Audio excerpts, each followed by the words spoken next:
Okey, korang. Bagi perhatian. Tengok isyarat dia betul tak? Faedah. Kalau salah, orang tahu. Okey. Faedah menggunakan komputer. Penggunaan komputer membawa banyak manfaat kepada kita.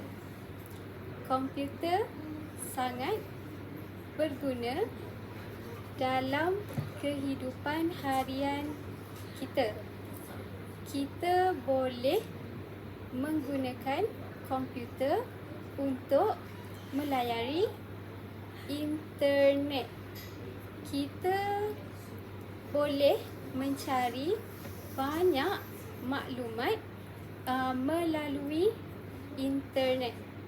Kita juga boleh menonton video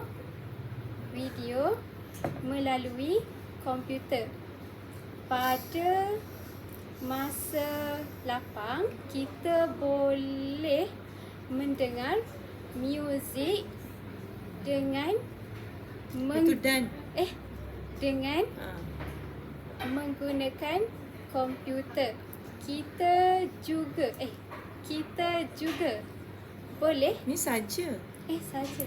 Ni sahaja. Tak payah kita boleh. Je. Okay. Kita boleh menaik surat ni ke ni? Ni. Okey. Surat dan simpan. Simpan.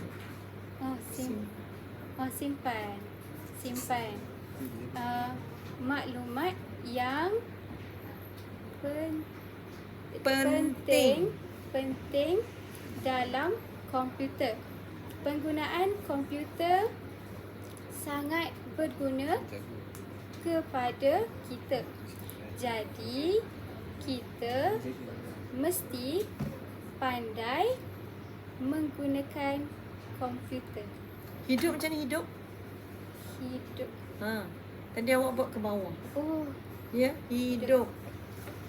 Ya, H hidup.